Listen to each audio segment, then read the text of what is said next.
ರಾಜಕಾಲುವೆ ಸಮಸ್ಯೆಯ ಆಗರವಾಗಿದೆ.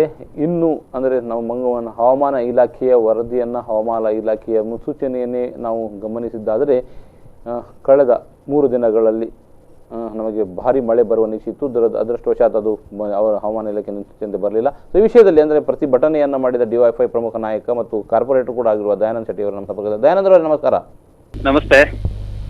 ರಾಜ್ಯ ಕಾಲುವೆಯ ಒತ್ತುವರಿ ಅಥವಾ ರಾಜ್ಯ ಕಾಲುವೆ ವಿಷಯದಲ್ಲಿ ನೀವು ಪ್ರತಿಭಟನೆಯನ್ನು ಮಾಡ್ತಾ ಇದ್ದೀರಿ. ಬಟ್ ಈ ವಿಷಯವನ್ನು ಮಂಗಳೂರು ಮಹಾನಗರ ಪಾಲಿಕೆ ಸಭೆಗಳಲ್ಲಿ ಯಾಕೆ ಚರ್ಚೆಗೆ ಬರಲಿಲ್ಲ ಅಂತ ನನ್ನ ಪ್ರಶ್ನೆ. ಏನು ಸಾರಿ, ಮಂಗಳೂರು ಮಹಾನಗರ ಪಾಲಿಕೆಯ ಸಭೆಗಳ ಚರ್ಚೆ ಯಾಕೆ ಬರಲಿಲ್ಲ ಅಂತ ಇವತ್ತಿನವರೆಗೆ? ಅಂದ್ರೆ ಒಟ್ಟಾರೆ ಏನಾಗಿದೆ ಅಂದ್ರೆ ಇವತ್ತು ಈ ಭೂಮಿಗೆ ಬೆಲೆ ಬಂದ ನಂತರ, ಕೋಟ್ಯಾಂತರ ಲಕ್ಷಾಂತರ ಬೆಲೆ ಬಂದ ನಂತರ ಇವತ್ತು ಎಲ್ಲಾ ಭೂಮಿಗಳ ಮೇಲೆ ಈ ಭೂಮಾಲಕರು ಕಣ್ಣಿಟ್ಕೊಂಡಿದ್ದಾರೆ. ಅದರಲ್ಲಿ ಮುಖ್ಯವಾಗಿ ಬಲಿಯಾಗುವಂತದ್ದು ಸರ್ಕಾರಿ ಭೂಮಿಗಳು. ಸರ್ಕಾರಿ ಭೂಮಿಗಳು ಅದೆಷ್ಟೋ ಖಾಸಗಿಯವರ ಪಾಲಾಗಿ ಹೋಗಿದ್ದಾವೆ. ಆದ್ರೆ ಇದರ ಬಗ್ಗೆ ಹೆಚ್ಚು ಯಾರು ತಲೆ ಕೆಡಿಸೋದಿಲ್ಲ. ಯಾಕೆಂದ್ರೆ ಜನರಿಗೆ ಅದೇನು ಅಷ್ಟೊಂದು ಅಗತ್ಯ ಬಿದ್ದರೆ ಮಾತ್ರ ಅವರು ಮಾತಾಡುವಂತದ್ದು.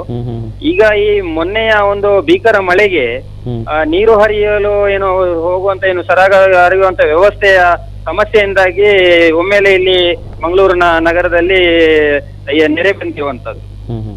ಆ ಮಳೆ ಒಂದು ವೇಳೆ ಇನ್ನೂ 2 ದಿನ ಬರ್ತಾ ಇದ್ರೆ ಬಹುಶಃ ಈ ಮಂಗಳೂರು ಇನ್ನು ಸರಿಪಡಿಸಬೇಕಾದ್ರೆ ಒಂದು 4-5 ವರ್ಷ ಬೇಕಾಗಿತ್ತು. ಅಂತಹ ಪರಿಸ್ಥಿತಿ ಬಂದಿದೆ. ಆದ್ರೆ ಇದ್ರ ಮುಖ್ಯ ಕಾರಣ ಏನಂದ್ರೆ ಈ ಕಾಲುವೆಗಳು ಮತ್ತು ಮಳೆ ನೀರು ಹರಿದು ಹೋಗುವಂತ ವ್ಯವಸ್ಥೆಗಳನ್ನ ಹೆಚ್ಚು ಮಾಡದೇ ಇರುವಂತದ್ದು. ಮಂಗಳೂರು ನಗರ ಏನಾಗಿದೆ, ಬಹುತೇಕ ಕೊಟ್ಟಾರ ಚೌಕಿ ಇರ್ಬೋದು, ಕೂಡೂರು ಇರ್ಬೋದು, ಇಲ್ಲೆಲ್ಲ ಹಿಂದೆ ಗದ್ದೆಗಳಿದ್ವು, ಆಳವಾದ ಪ್ರದೇಶಗಳಿದ್ವು. ಅಲ್ಲಿ ನೀರು ನಿಲ್ತಾ ಇತ್ತು, ಮಳೆಗಾಲದಲ್ಲಿ ಹೋಗ್ತಾ ಇತ್ತು. ಆಮೇಲೆ ಫುಲ್ ಅದನ್ನ ಮಣ್ಣು ತುಂಬಿಸಿ ಲೇಔಟ್ ಮಾಡುವಾಗ ಸಮಗ್ರವಾದ ನೀರು ಹರಿಯುವ ವ್ಯವಸ್ಥೆಯನ್ನು ಮಾಡಿಕೊಡಲಾಗಿಲ್ಲ. ಇದ್ದಂತ ದೊಡ್ಡ ದೊಡ್ಡ ಏನು ತೋಡುಗಳಿದ್ದು ಅದನ್ನ ಸಣ್ಣಗೆ ಮಾಡಿ, ಕಾಂಕ್ರೀಟ್ ಹಾಕಿ ಸಣ್ಣಗೆ ಮಾಡಿ ಜಾಗವನ್ನ ಅವರ ಬೇಕಾದಾಗೆ ಉಪಯೋಗಿಸುತ್ತಾ ಬಂದ್ರು. ಅದರ ಜೊತೆಗೇನೆ ಈ ರಾಜಕಾಲುವೆಗಳಂದ್ರೆ ಸರ್ಕಾರದ ಏನು ಕಾಲುವೆಗಳಿದ್ದಾವೆ, ಉಪನದಿಗಳಿದ್ದಾವೆ, ಅದರ ಅಕ್ಕಪಕ್ಕದಲ್ಲಿದ್ದ ಜಾಗಗಳನ್ನು ಕೂಡ ಅಲ್ಲಿ ಕಲ್ಲು ಕಟ್ಟಿ ಮಣ್ಣು ಹಾಕಿ ತಮಗೆ ಬೇಕಾದಂತೆ ರೂಪಿಸಿಕೊಂಡು ಅದಕ್ಕೆ ಲೈಸೆನ್ಸ್ ಗಳನ್ನ ಪಡ್ಕೊಂಡು, ಅಂದ್ರೆ ನಿಜವಾಗಿಯೂ ಅಲ್ಲಿ ಅನುಮತಿಯನ್ನ ಕೊಡುವಂತಿಲ್ಲ.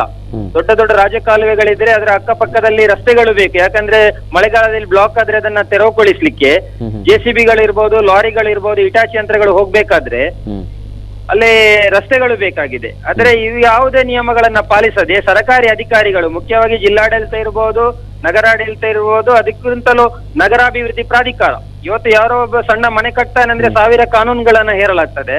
ಆದ್ರೆ ಇವತ್ತು ಶ್ರೀಮಂತ ವ್ಯಕ್ತಿ ಬೇಕಾದಷ್ಟಕ್ಕೆ ತನಗೆ ಬೇಕಾದಾಗೆ ದುಡ್ಡು ಕೊಟ್ಟು, ಲಂಚ ಕೊಟ್ಟು ಅಲ್ಲಿ ಅವರಿಗೆ ಬೇಕಾದ ಕೆಲಸಗಳನ್ನ ಮಾಡಿಸಿಕೊಳ್ಳುವಂತದ್ದು. ಮುಖ್ಯವಾಗಿ ಕೂಳೂರು ಪ್ರದೇಶದಲ್ಲಿ, ರಾಯಕಟ್ಟೆ ಪ್ರದೇಶದಲ್ಲಿ ಅಲ್ಲಿ ಎನ್ಕ್ರೋಚ್ಮೆಂಟ್ ಆಗಿದೆ. ಒಂದು 30-40 ಫೀಟ್ ಹಿಂದೆ ಕಾಲುವೆಗಳು ಅಗಲ ಇದ್ದುವಂತೆ. ಆದ್ರೆ ಈಗ ನೋಡಿದ್ರೆ ಅದು 10 ಫೀಟ್ ಕೂಡ ಇಲ್ಲ. ಅಕ್ಕಪಕ್ಕದಲ್ಲೆಲ್ಲ ಬಿಲ್ಡಿಂಗ್ ಗಳಾಗಿದೆ, ಅಕ್ರಮವಾಗಿ ಕಟ್ಟಿಕೊಳ್ತಾರೆ. ಆ ಸಂದರ್ಭದಲ್ಲಿ ದೂರು ಕೊಟ್ಟರು ಕೂಡ ಅಧಿಕಾರಿಗಳು ಬಂದು ಅದನ್ನು ಪರಿಶೀಲನೆ ಮಾಡೋದಿಲ್ಲ. ಕಾಲಕ್ರಮೇಣ ಏನಾಗ್ತದೆ, ಯಾರ್ದೋ ಪ್ರಭಾವವನ್ನು ಬೀರಿ, ರಾಜಕಾರಣಿಗಳ ಪ್ರಭಾವವನ್ನು ಬೀರಿ ಅವರಿಗೆ ಡೋರ್ ನಂಬರ್ ಗಳನ್ನ ಕೊಡ್ತಾರೆ, T ಡೋರ್ ನಂಬರ್ ಗಳನ್ನ. ಹಲೋ ಕೇಳ್ತಾ ಹೇಳಿ. ಟೆಂಪರರಿ ಡೋರ್ ನಂಬರ್ ಅಂತ ಹೇಳಿ ನಗರ ಪಾಲಿಕೆ ಅವರಿಗೆ ಡೋರ್ ನಂಬರ್ ಕೊಡ್ತದೆ. ಅಲ್ಲಿಗೆ ಅವರ ಅಕ್ರಮವನ್ನ ಸಕ್ರಮ ಮಾಡಿದಂತೆ ಆಗ್ತದೆ. ಈ ಬಗ್ಗೆ ಕಟ್ಟುನಿಟ್ಟಾದ ಕಾನೂನುಗಳು ಇಲ್ಲ. ಮತ್ತೆ ಈ ಅಕ್ರಮ ಮಾಡುವವರು ಬಹುತೇಕರು ಈ ರಾಜಕೀಯ ವ್ಯಕ್ತಿಗಳೊಂದಿಗೆ ಕೈ ಜೋಡಿಸುವವರೇ ಆಗಿರ್ತಾರೆ. ರಾಜಕೀಯ ವ್ಯಕ್ತಿಗಳು ಏನು ಇಲ್ಲಿ ಆಡಳಿತ ಮಾಡುವವರು, ಅವರು ಕೂಡ ಒಂದು ರೀತಿಯಲ್ಲಿ ಅವರಿಗೆ ಬೆಂಬಲವನ್ನು ಕೊಡ್ತಾರೆ, ಈ ಅಕ್ರಮಗಳಿಗೆ ಪ್ರೋತ್ಸಾಹ ಕೊಡ್ತಾರೆ. ಈ ರೀತಿ ಒಂದು ವೇಳೆ ಅಕಾಲಿಕ ವಿಪರೀತ ಏನು ಮಳೆ ಬರ್ತದೆ ಅಥವಾ ಅನಾವೃಷ್ಟಿ ಆಗ್ತದೆ, ಈ ಸಂದರ್ಭದಲ್ಲಿ ಸಾಯುವವರು ಮಾತ್ರ ಜನಸಾಮಾನ್ಯರು.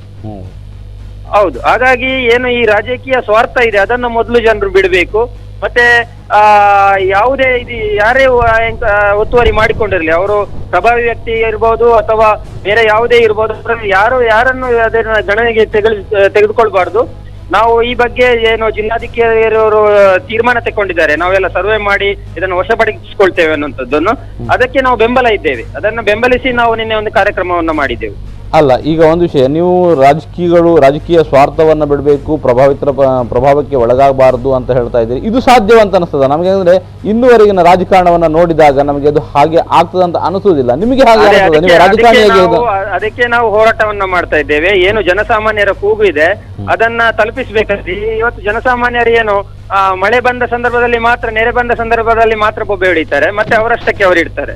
ಮತ್ತೆ ಪುನಃ ಆ ಪರಿಸ್ಥಿತಿ ಪುನಃ ಒಮ್ಮೆ ಬಂದಾಗ ಪುನಃ ಎಚ್ಚೆತ್ತುಕೊಳ್ಳುವಂಥದ್ದು. ಅದರ ಬದಲಾಗಿ ಈ ಸ್ವಾರ್ಥಗಳನ್ನ ಬಿಟ್ಟು ಅಧಿಕಾರಿಗಳು ಯಾವುದೇ ಒತ್ತಡಕ್ಕೆ ಬಗ್ಗಬಾರ್ದು. ಮತ್ತು ಈ ರಾಜಕೀಯ ವ್ಯಕ್ತಿಗಳಿಗೂ ನಾವು ಮನವಿಯನ್ನ ಮಾಡ್ತೇವೆ. MP ಇರ್ಬೋದು, MLA ಇರ್ಬೋದು, ಇವ್ರು ಯಾರು ಕೂಡ ಯಾವುದೇ ಪ್ರಭಾವಿ ವ್ಯಕ್ತಿಗಳ ಇದಕ್ಕೆ ಇದು ಮಾಡಬಾರ್ದು. ಇಲ್ಲಿ ಕೊಟ್ಟಾರ ಚೌಕಿಯಲ್ಲಿ ಒಂದು ಕಾಣಬಹುದು, ಕರಾವಳಿ ಚರಂಡಿಯ ಮೇಲೆ ATM ಅನ್ನ ಕಟ್ಟಲಾಗಿದೆ. ಅದಕ್ಕೆ ಬಾಡಿಗೆ ತಗೊಳ್ತಾರೆ ಅವರು. ಅಂದ್ರೆ ಅಲ್ಲಿ ಸರ್ಕಾರಿ ಭೂಮಿಯಲ್ಲಿ ಚರಂಡಿಯಲ್ಲಿ ಯಾವುದು ಕತೆ ಏನೂ ಇಲ್ಲ. ಅಂದ್ರೆ ಪ್ರಭಾವಿಗಳಿದ್ರೆ ಅದು ನಿಧಾನ ಆಗ್ತದೆ. ಮೊನ್ನೆ ಒಂದು ನಾಟಕ ನಡೀತು, ಏನಂದ್ರೆ ನಾವೆಲ್ಲ ಒತ್ತುವರಿಯನ್ನ ತೆರವು ಮಾಡಿದ್ದೇವೆ ಅಂತ ಹೇಳಿ. ಇಲ್ಲಿ ಸುಲಭದಲ್ಲಿ ಯಾರು ಕೇಳುವವರು ಹೇಳುವವರು ಇಲ್ಲದಿದ್ರೆ ಮಾತ್ರ ಅಲ್ಲಿ ಏನೋ ಕೊಂಡೋಗಿ JCB ಆಟ ಆಡೋದು ಬಿಟ್ರೆ, ಒಂದು ಗಟ್ಟಿ ತೀರ್ಮಾನದಲ್ಲಿ ಒಂದು ಅಧಿಕಾರವನ್ನ ಚಲಾಯಿಸುವಂತ ಕೆಲಸ ಇನ್ನೂ ಆಗಿದೆ. ಓಕೆ, ಅಂದ್ರೆ ಈಗ ಒಂದು ರಾಜ್ಯ ಕಾಲುವೆಯನ್ನ ಕಿರಿದು ಮಾಡುತ್ತೆ. ಅಂದ್ರೆ 40 ಫೀಟ್ ಇದ್ದ ಕಾಲುವೆ, ಅಗಲದಲ್ಲಿ ಇದ್ದ ರಾಜ್ಯ ಕಾಲುವೆ ಈಗ 10 ಫೀಟಿಗೆ ಇಳಿದಿದೆ ಅಂತ ಆದ್ರೆ ಅಂದ್ರೆ ಸುಮಾರು ಉಳಿದ 30 ಫೀಟ್ ಅಗಲದ ರಾಜ್ಯ ಕಾಲುವೆ ಜಾಗ ಯಾರ ಸುಪರ್ದಿಗೆಲ್ಲಿದೆ ಅಂತ ನಾವು ಈಗ ಪತ್ತೆ ಹಚ್ಚೋದು. ಅದು ಅಂದ್ರೆ ಅಕ್ಕಪಕ್ಕದಲ್ಲಿ ಬಿಲ್ಡಿಂಗ್ ಗಳನ್ನ ಕಟ್ಟಿಕೊಂಡಿದ್ದಾರೆ, ಮನೆಗೆ ಏನು ಅಂಗಡಿಗಳನ್ನ ಕಟ್ಟಿಕೊಂಡಿದ್ದಾರೆ. ಅವರು ವಾದ ಮಾಡ್ತಾ ಇರೋದು ನಮ್ಮ ಜಾಗ ಅಂತ ಹೇಳಿ. ಇದನ್ನ ಪ್ರೂವ್ ಮಾಡಬೇಕಾದದ್ದು ADLR ಸರ್ವೆ, ಅಂದ್ರೆ ಜಿಲ್ಲಾಡಳಿತದ ತಹಸೀಲ್ದಾರ್ ನೇತೃತ್ವದ ಏನು ಅಡಂಗಲ್ ಸ್ಕೆಚ್ ಇದೆ, ಮೂಲ ಸ್ಕೆಚ್ ಇದೆ, ಅದರ ಮುಖಾಂತರ ಸರ್ವೆ ನಡಿಬೇಕು. ಸರ್ವೆ ನಡೆದು ಅಲ್ಲಿ ಯಾರೆಲ್ಲ ಅದನ್ನ ಮಣ್ಣು ಹಾಕಿದ್ದಾರೆ, ಯಾರು ರಸ್ತೆ ಅಗಲ ಮಾಡ್ಕೊಂಡಿದ್ದಾರೆ, ಅದನ್ನೆಲ್ಲ ತೆರವುಗೊಳಿಸಿ ಅದನ್ನ ಚರಂಡಿಯಾಗಿ ಉಳಿಸಬೇಕು. ಆ ನಂತರ ಈಗ ಇನ್ನೊಂದೇನಂದ್ರೆ ಮುಖ್ಯವಾಗಿ ಈಗ ದೊಡ್ಡ ಚರಂಡಿಯಲ್ಲಿ ಇರುವ ಪಕ್ಕದಲ್ಲಿ ಯಾರ್ದೋ ಖಾಸಗಿ ಭೂಮಿ ಇರ್ತದೆ. ಖಾಸಗಿ ಭೂಮಿ ಇದ್ರೂ ಕೂಡ ಅಲ್ಲಿ ಒಂದು ರಸ್ತೆ ವ್ಯವಸ್ಥೆಯನ್ನ, ಆ ದೊಡ್ಡ ಚರಂಡಿಗೆ ಹೂಳೆತ್ಲಿಕ್ಕೆ ಹೋಗ್ಲಿಕ್ಕೆ ಬೇಕಾದಂತ ಏನು ಹೆಚ್ಚುವರಿ ಜಾಗ ಬೇಕು, ಅದನ್ನ ಸರ್ಕಾರ ಅದಕ್ಕೆ ಮೀಸಲಿಡಬೇಕು. ಬೇಕಾದ್ರೆ ಅವರಿಗೆ ಖಾಸಗಿಯವರಿಂದ ಅದನ್ನು ವಶಪಡಿಸಿಕೊಂಡು ಅಥವಾ ಅವರಿಂದ ಖರೀದಿಸಿಯೋ ಅಥವಾ ಬೇರೆ ಏನೋ ಈಗ ಬೇರೆ ಬೇರೆ ಕಂಪನಿಗಳನ್ನ ಕಟ್ಟಲಿಕ್ಕೆ ಏನು ರಾಜಾರೋಷವಾಗಿ ವಶಪಡಿಸಿಕೊಳ್ತಾರೆ. MRP ಅಲ್ಲಿ ಇರ್ಬೋದು, SEZ ಇರ್ಬೋದು, ಅಲ್ಲಿ ಯಾವುದೇ ಕಾನೂನುಗಳು ಇರದಿರೋ ರೈತರನ್ನ 3/4 ದುಡ್ಡು ಕೊಟ್ಟು ಓಡಿಸಲಾಗ್ತದೆ. ಆದ್ರೆ ಇಂಥ ಪರಿಸ್ಥಿತಿ ಬಂದಾಗ ಯಾರು ಕೂಡ ಅಂತ ಒಂದು ತೀಕ್ಷ್ಣವಾದ ಕ್ರಮ ಕೈಗೊಳ್ಳುವುದಿಲ್ಲ. ಬೇಕಾಗಿ ವಶಪಡಿಸಿಕೊಳ್ಳುವ ಪ್ರಕ್ರಿಯೆ ಮಾತ್ರ ಹಿಂದೇಟಾಗ್ತಾರೆ. ಖಾಸಗಿ ವ್ಯಕ್ತಿಗಳು ಅಥವಾ ಖಾಸಗಿ ವ್ಯಕ್ತಿಗಳು ಹಾಕೋದಿಲ್ಲ, ಪ್ರಭಾವಿಗಳಿದ್ರೆ. ಇದು ಸಮಸ್ಯೆ, ಇದು ದೊಡ್ಡ ಸಮಸ್ಯೆ. ಹಾಗಾಗಿ ನಾವು ಹೇಳೋದು ಒಂದು ಯೋಜನೆಯನ್ನ ರೂಪಿಸಬೇಕು. ಇಲ್ಲಿ ಮಂಗಳೂರಲ್ಲಿ ಏನಾಗಿದೆ ಅಂದ್ರೆ ಟೌನ್ ಪ್ಲಾನಿಂಗ್ ಅನ್ನ ರೂಪಿಸುವ ಸಂದರ್ಭದಲ್ಲಿ ಕಾನೂನುಗಳಿದ್ರು ಯಾವುದೇ ಕಾನೂನುಗಳನ್ನ ಪಾಲಿಸಲಾಗಿಲ್ಲ. ಈಗ ಒಂದು ಗದ್ದೆಯನ್ನ ತುಂಬಿಸಿ ಮಣ್ಣು ಹಾಕಿ ಲೇಔಟ್ ಮಾಡ್ಬೇಕಾದ್ರೆ ಅಲ್ಲಿ ಮೂಲಭೂತ ಸೌಕರ್ಯ ಇರಲೇಬೇಕು. ಚರಂಡಿ ಬೇಕು, ದೊಡ್ಡದಾದ ರಸ್ತೆ ಬೇಕು, ಇವೆಲ್ಲ ಅವರು ಮಾಡೋದಿಲ್ಲ. ಯಾಕೆಂದ್ರೆ ಅವ್ರಿಗೆ ನಷ್ಟ ಆಗ್ತದೆ. ಇವರು ಅಧಿಕಾರಿಗಳು ಅದರ ಜೊತೆ ಶಾಮೀಲಾಗ್ತಾರೆ, ಅಲ್ಲಿಗೆ ಮುಗೀತು. ಇನ್ನೊಂದು 10 ವರ್ಷ ಹೋದಾಗ ಸಮಸ್ಯೆ ಬರ್ತದೆ. ಓಕೆ, ಅಂದ್ರೆ ಈಗ ಸಮಸ್ಯೆ ಈಗ ಎಷ್ಟು ದೊಡ್ಡದಿದೆ ಅಂತ ನಾವು ಕಂಡಿದ್ದೇವೆ. ಜನರು ಕೂಡ ಸಮಸ್ಯೆಯ ಒಂದು ಅನುಭವವನ್ನ ಪಟ್ಟಿದ್ದಾರೆ. ಆದರೂ ಕೂಡ ನೀವು ಒಂದು ಪ್ರತಿಭಟನೆಯನ್ನ ಮಾಡಿದ್ರಿ, ರಾಜ್ಯ ಕಾಲುವೆ ಒತ್ತುವರಿಯನ್ನು ತೆರವುಗೊಳಿಸಿ ಅಂತ. ಬಟ್ ಸಾರ್ವಜನಿಕರು ಇದಕ್ಕೆ ಸಹಕಾರ ಕೊಟ್ಟ ಪ್ರಮಾಣ ಅಂದ್ರೆ ಇಡೀ ಮಂಗಳೂರಿನ ಜನತೆ ನಿಮ್ಮೊಂದಿಗೆ ಸೇರ್ಬೇಕಿತ್ತು. ಆದ್ರೆ ಹಾಗೆ ಆಗ್ಲಿಲ್ಲ. ಅಂದ್ರೆ ನಾವು ಎಷ್ಟೇ ಸಮಸ್ಯೆಗೆ ಒಳಗಾದ್ರೂ ಕೂಡ ನಾವು ಹೋರಾಟಕ್ಕೆ ಮಾತ್ರ ಇಳಿಯುವುದಿಲ್ಲ ಅನ್ನುವಂಥ ಮನಸ್ಥಿತಿಯಲ್ಲಿದ್ದಾರೆ ಜನ ಹೋರಾಟಕ್ಕೆ ಹೇಳಬೇಕಾದ್ರೆ ಇನ್ನೊಂದು ಇಂಥ ಮಳೆ ಬರಬೇಕು. ಮೊನ್ನೆ ಬಂದಿದೆಯಲ್ಲ, ಬಂದ ನಂತರ ಅನುಭವ ಆಗಿದೆಯಲ್ಲ, ಒಂದು 4 ದಿನ ಇರಬೇಕಿತ್ತು. ಅವಾಗ ಎಲ್ಲ ಬೀದಿಗೆ ಇಳಿತಾರೆ. ಒಂದೇ ದಿನದಲ್ಲಿ ಇಳಿದು ಹೋಗಿದೆ, ಇದು ಸಮಸ್ಯೆ. ಆದ್ರೆ ನಾವು ಒಂದು ಸಮಾಜವನ್ನ ಒಂದು ಭವಿಷ್ಯದ ದೃಷ್ಟಿಕೋನದಲ್ಲಿ ನೋಡುವವರು, ನಾವು ಹೋರಾಟಗಾರರು, ಚಳುವಳಿಗಾರರು, ಪರಿಸರವನ್ನ, ಈ ಪ್ರಕೃತಿಯನ್ನ ಉಳಿಸ್ಲಿಕ್ಕಾಗಿ ಹಲವಾರು ನಾವು ನಿರಂತರವಾಗಿ ಅದೇ ಸಮಾಜಮುಖಿಯಾಗಿ ತೊಡಗಿಸಿಕೊಂಡವರು. ಹಾಗಾಗಿ ನಮ್ಗೆ ಈ ಸಮಸ್ಯೆಗಳೆಲ್ಲ ಬೇಗ ಕಾಣ್ತದೆ. ಇನ್ನು ಜನಸಾಮಾನ್ಯರಿಗೆ ಅವರ ತಲೆ ಮೇಲೆ ಬಿದ್ದ ಮೇಲೇನೆ ಅವರು ಎಚ್ಚೆತ್ಕೊಳ್ತಾರೆ. ಹಾಗಾಗಿ ಅದನ್ನ ಜನರಿಗೆ ಬಿಟ್ಟದ್ದು. ಆದ್ರೆ ನಾವು ಹೋರಾಟ ಯಾಕೆ ಮಾಡಿದ್ದೇವೆ ಅಂದ್ರೆ ಕಳೆದ 2 ವರ್ಷದ ಹಿಂದೆನೆ ನಾನು ಜಿಲ್ಲಾಡಳಿತಕ್ಕೆ ಮನವಿಯನ್ನ ಕೊಟ್ಟಿದ್ದೇನೆ. ಕಳೆದ ವರ್ಷಕ್ಕೆ ಕವಿತಾ ಸನಿಲ್ ಮೇಯರ್ ಇರುವ ಸಂದರ್ಭದಲ್ಲಿ ಕೂಡ ನಾನು ಅವರನ್ನ ತಂದು ಅಲ್ಲಿ ಕೂಳೂರು ರಾಯಕಟ್ಟ ಪ್ರದೇಶದಲ್ಲಿ ರಸ್ತೆಗೆಲ್ಲ ಮಾಡ್ತಾ ಇದ್ದಾರೆ. ಖಾಸಗಿ ಬಿಲ್ಡರ್ಗಳು ಚರಂಡಿಗೆ ಮಣ್ಣು ಹಾಕ್ತಾ ಇದೆ ಅನ್ನುವಂತ ಗಮನಕ್ಕೆ ತಂದಿದ್ದೇನೆ. ಅವ್ರು ನೋಡಿ ಹೋಗಿದ್ದಾರೆ, ಸರ್ವೆ ಮಾಡ್ಬೇಕಂತ ಸರ್ವೆಗೆ ಹಾಕಿದ್ದಾರೆ. ಆದ್ರೆ ಇಷ್ಟರವರೆಗೆ ಅಲ್ಲಿ ಸರ್ವೆ ಆಗಿಲ್ಲ.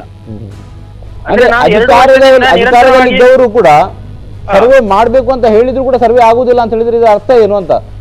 ಅದೇ ಒಂದು ಅಧಿಕಾರಿ ವರ್ಗ ಕೂಡ ಅದರ ಒಂದು ಅದು ಅಂದ್ರೆ ಮೇಲ್ಮೈಯಲ್ಲಿ ಅದನ್ನ ತೋರಿಸ್ಲಿಕ್ಕೆ ಕಣ್ಣು ಕಟ್ಟಿಗೆ ಎಲ್ಲವನ್ನ ನಾವು ಅದು ಮಾಡ್ತೇವೆ ಇದು ಮಾಡ್ತೇವೆ ಹೇಳ್ತಾರೆ. ಆದ್ರೆ ಒಳಗಡೆ ಅವರ ಏನು ಒತ್ತಡಗಳಿರ್ತವೆ ಅಥವಾ ಅವರ ಸ್ವಾರ್ಥಗಳಿರ್ತವೆ, ಅದಕ್ಕಾಗಿ ಅವ್ರು ಮತ್ತೆ ಅದನ್ನ ಮೈಲ್ಡ್ ಮಾಡಿ ಬಿಡ್ತಾರೆ, ಮಾಸಿ ಬಿಡ್ತಾರೆ. ಈಗ ಮತ್ತೊಂದು ವಿಷಯ ಅಂದ್ರೆ ಮೊನ್ನೆ ಒಂದು ಸಮಿತಿಯನ್ನ ರಚನೆ ಮಾಡಿದ್ರು ಜಿಲ್ಲಾಧಿಕಾರಿಗಳು, ಅಂದ್ರೆ ತಹಶೀಲ್ದಾರ್ ನೇತೃತ್ವದಲ್ಲಿ ಅಥವಾ ಉಪ ಆಯುಕ್ತರ ನೇತೃತ್ವದಲ್ಲಿ. ಇದೆಲ್ಲ ಆದ್ರೂ ಕೂಡ ಈ ಅವರು ವರದಿಯನ್ನು ಕೊಟ್ಟಿದ್ರು. ಆ ವರದಿಯನ್ನು ಕೊಟ್ಟ ಬಳಿಕ ಏನಾದ್ರು ವಿಶೇಷ ಪ್ರಯೋಜನ ಆಗಿದೆ ಅಥವಾ ಪ್ರಕ್ರಿಯೆಗಳು ನಡೀತಾ ಇದಾವೆ ಅಂತ ಅನಿಸ್ತದ?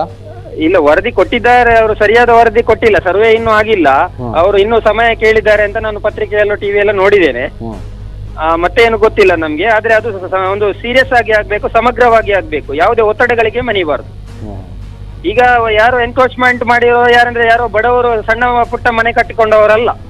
ಎನ್ಕ್ರೋಚ್ಮೆಂಟ್ ಮಾಡಿಕೊಂಡವರು ಬಹುತೇಕ ದೊಡ್ಡ ದೊಡ್ಡ ಭೂಮಾಫಿಯಾದ ಭೂಮಾಲಕರೇ, ಅಂದ್ರೆ ಭೂ ವ್ಯವಹಾರ ಮಾಡುವವರು ಅಥವಾ ಅದರಲ್ಲಿ ಕಮ್ಮಿ ಕ್ರಯಗೆ ಕೊಟ್ಟು ಭೂಮಿಯನ್ನ ಲೆವೆಲ್ ಮಾಡಿ 10 ವರ್ಷ ಇಟ್ಟು ಮಾರಾಟ ಮಾಡುವವರು ಇಂಥವರೆಲ್ಲ ಇರ್ತಾರೆ.